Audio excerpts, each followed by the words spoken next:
ಪ್ರತಿಷ್ಠಿತ ಎಚ್ಎಂಟಿ ಕಾರ್ಖಾನೆಯನ್ನು ಪುನರ್ಜೀವನಗೊಳಿಸಲು ವಿವರವಾದ ಯೋಜನಾ ವರದಿ ಸಿದ್ಧಪಡಿಸಲಾಗುತ್ತಿದೆ ಎಂದು ಕೇಂದ್ರ ಬೃಹತ್ ಕೈಗಾರಿಕೆ ಮತ್ತು ಉಕ್ಕು ಸಚಿವ ಎಚ್ಡಿ ಕುಮಾರಸ್ವಾಮಿ ಅವರು ಹೇಳಿದ್ದಾರೆ. ಪ್ರಧಾನಿ ನರೇಂದ್ರ ಮೋದಿಯವರ ನೇತೃತ್ವದಲ್ಲಿ ಎಚ್ಎಂಟಿ ಮತ್ತು ಭದ್ರಾವತಿಯಲ್ಲಿರುವ ಸರ್ ಎಂ ವಿಶ್ವೇಶ್ವರಯ್ಯ ಕಬ್ಬಿಣ ಮತ್ತು ಉಕ್ಕು ಸ್ಥಾವರ ಎರಡನ್ನೂ ಪುನರ್ಜೀವನಗೊಳಿಸುವ ಪ್ರಯತ್ನಗಳು ನಡೆಯುತ್ತಿವೆ ಎಂದರು. ಈ ನಿಟ್ಟಿನಲ್ಲಿ ಈಗಾಗಲೇ ಹಲವಾರು ಸುತ್ತಿನ ಚರ್ಚೆಗಳು ನಡೆದಿವೆ ಎಂದು ಕುಮಾರಸ್ವಾಮಿ ಹೇಳಿದ್ದಾರೆ.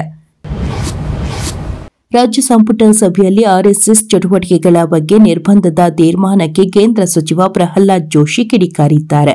ಕಾಂಗ್ರೆಸ್ನಲ್ಲಿನ ಒಳಬೇಗುದಿ ಮರೆಮಾಡುವ ಸಲುವಾಗಿ ಸಂಪುಟ ಸಭೆಯು ಆರ್ಎಸ್ಎಸ್ ಚಟುವಟಿಕೆಗಳ ಮೇಲೆ ನಿರ್ಬಂಧ ಹೇರಿದೆ ಎಂದು ಹೇಳಿದರು. ಕ್ಯಾಬಿನೆಟ್ ನಿರ್ಧಾರದಲ್ಲಿ ಸಂಘ ಸಂಸ್ಥೆ ಅಂತ ಬರೆದಿದ್ದಾರೆ. ಈಗ ಸರ್ಕಾರದ ವಿರುದ್ಧ ವಾತಾವರಣ ಮೂಡುತ್ತಿದೆ.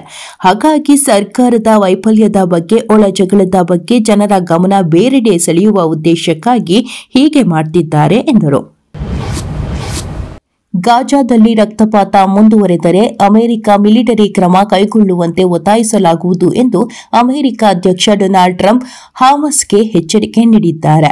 ಹಾಮಸ್ಗೆ ಕಠಿಣ ಎಚ್ಚರಿಕೆ ನೀಡಿದ ಟ್ರಂಪ್, ಒಳಗೆ ಹೋಗಿ ಅವರನ್ನು ಕೊಲ್ಲುವುದನ್ನು ಬಿಟ್ಟು ನಮಗೆ ಬೇರೆ ದಾರಿ ಇಲ್ಲ ಎಂದು ಹೇಳಿದರು. ಇಸ್ರೇಲ್ ಮತ್ತು ಹಾಮಸ್ ನಡುವಿನ ಕದನ ವಿರಾಮ ಮತ್ತು ಒತ್ತೆಯಾಳು ಒಪ್ಪಂದವು ಕಳೆದ ವಾರ ಜಾರಿಗೆ ಬಂದ ನಂತರ ಈ ಎಚ್ಚರಿಕೆ ಬಂದಿದೆ. ಇದು 2 ವರ್ಷಗಳ ಯುದ್ಧವನ್ನು ಕೊನೆಗೊಳಿಸಿದೆ. ಕೇಂದ್ರ ರಾಸಾಯನಿಕ ಮತ್ತು ರಸಗೊಬ್ಬರ ಹಾಗೂ ನವೀಕರಿಸಬಹುದಾದ ಇಂಧನ ಖಾತೆ ಮಾಜಿ ರಾಜ್ಯ ಸಚಿವ ಭಗವತ್ ಖೂಬಾ ಅವರು ಕಲಬುರಗಿ ಜಿಲ್ಲೆಯಲ್ಲಿ ಅಕ್ರಮ ಕಲ್ಲು ಗಣಿಗಾರಿಕೆಯಲ್ಲಿ ಭಾಗಿಯಾಗಿದ್ದಾರೆಂಬ ಆರೋಪ ಕೇಳಿಬಂದಿದೆ.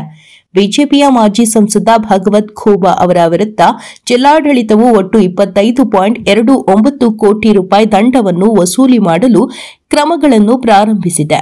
ಇದನ್ನು ಕರ್ನಾಟಕ ಭೂ ಕಂದಾಯ ಕಾಯ್ದೆಯಡಿ ಭೂ ಕಂದಾಯದ ಬಾಕಿ ಎಂದು ಪರಿಗಣಿಸಿದೆ. ಹಲವು ಬಾರಿ ನೋಟಿಸ್ ನೀಡಿದ್ರೂ ದಂಡ ಪಾವತಿಸಲು ಹಿಂಜರಿಯುತ್ತಿದ್ದು, ಕಾನೂನು ಪ್ರಕಾರ ಅವರ ವಿರುದ್ಧ ಖಾಸಗಿ ದೂರು ದಾಖಲಿಸಲಾಗಿದೆ.